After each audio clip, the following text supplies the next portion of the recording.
Hi friends, welcome to tech Guru Lingam channel. So friends, ఈ వీడియోలో మనం నేర్చుకోబోయే టాపిక్ వచ్చేసి మనల్ని వాట్సాప్లో బ్లాక్ చేసిన వారితోటి మనం చాట్ చేయడం ఎలా అనేది ఈ వీడియోలో తెలుసుకుందాం. సో అది సాధ్యమవుతుందా లేదా అనేది కూడా తెలుసుకుందాం.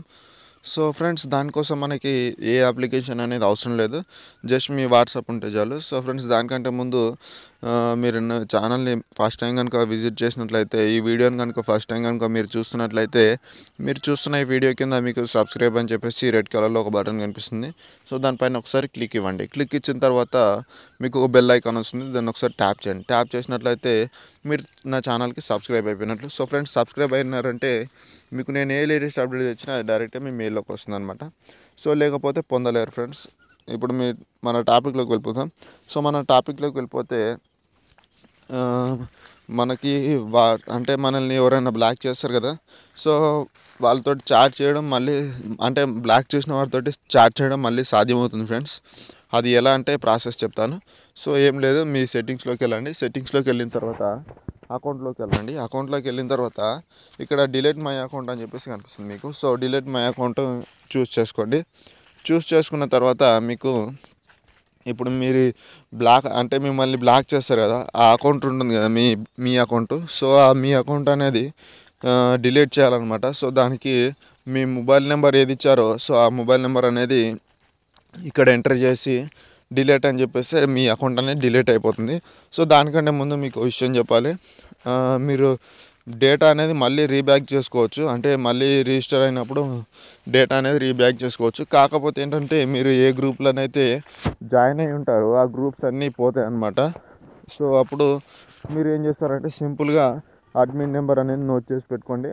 సో మీరు మళ్ళీ రిజిస్టర్ అయిన తర్వాత మీ అడ్మిన్కి ఓ మెసేజ్ పెట్టేసి మళ్ళీ యాడ్ చేసేసుకోవచ్చు.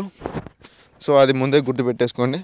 సో అకౌంట్ అట్లా డిలీట్ చేసి మళ్ళీ రిజిస్టర్ అయితే మీకు ఈజీగా మిమ్మల్ని ఎవరైతే బ్లాక్ చేశారో వాళ్ళు మీకు కనిపిస్తారనమాట. సో ఇది ఎప్పుడు వర్కౌట్ అవుతుందంటే, మీ వాట్సాప్ కనుక ఓల్డ్ వర్షన్ అయితే మాత్రమే మీకు వర్కౌట్ అవుతుంది ఇది. సో న్యూ వర్షన్ అయిందనుకోండి, ఇది కాదు ప్రాసెస్ అనేది. సో మీకు న్యూ వర్షన్ ఓల్డ్ వర్షన్ అనేది ఎలా తెలుస్తుందంటే, సింపుల్గా మీరు సెట్టింగ్స్లోకి వచ్చేసేయండి. వచ్చేసి ఇక్కడ మీకు అబౌట్ అండ్ హెల్ప్ అని ఉంటుంది. సో దాన్ని క్లిక్ ఇవ్వండి. క్లిక్ ఇచ్చిన తర్వాత ఇక్కడ అబౌట్ ఉంటుంది. సో దానిపైన ఒకసారి క్లిక్ ఇవ్వండి. క్లిక్ ఇస్తే మీకు ఇక్కడ మీ వాట్సాప్ వర్షన్ అనేది చూపిస్తుంది. చూడండి, ఇక్కడ నాదైతే 2.17.24 అని చెప్పేసి నా వాట్సాప్ వర్షన్ అనేది చూపిస్తుంది. సో ఇది నాది న్యూ వర్షన్ కాబట్టి నాకు అంటే ఇప్పుడు నేను చెప్పిన ప్రాసెస్ అనేది వర్కౌట్ కాదనమాట. సో ఓల్డ్ వర్షన్కి మాత్రమే అవుతుంది. సో న్యూ వర్షన్లో ఆ ప్రాసెస్ అనేది లేదు. సో ఎందుకంటే న్యూ వర్షన్లో డేటా అనేది ఎరైజ్ కాదు వాట్సాప్లో. సో అట్లా ఉంటుందన్నమాట. సో ఫ్రెండ్స్, ముందే చెప్పేస్తున్నాను, న్యూ వర్షన్లో మాత్రం కాదు, ఓల్డ్ వర్షన్లో మాత్రమే అవుతుంది. సో ఇది గుర్తుపెట్టేసుకోండి. మళ్ళీ మీరు న్యూ వర్షన్లో డిలీట్ చేసేసి మళ్ళీ రిజిస్టర్ అయ్యి నాకు అవ్వట్లేదు, నేను బ్లాక్ చేసిన అంటే నన్ను బ్లాక్ చేసిన పర్సన్ నాకు చూపించట్లేదు అది అని చెప్పారనుకోండి, అప్పుడు నా బాధ్యత మాత్రం కాదు. సో ముందే చెప్పాను ఫ్రెండ్స్. సో ఫ్రెండ్స్, మీకు ఈ వీడియో కనుక నచ్చినట్టయితే లైక్ చేయండి, మీ ఫ్రెండ్స్తో షేర్ చేయండి, అండ్ నా ఛానల్ని సబ్స్క్రైబ్ చేసుకోవడం మర్చిపోవద్దు. మీకు ఏదైనా డౌట్ ఉంటే కామెంట్లో చెప్పండి. Thank you friends, thank you for watching this.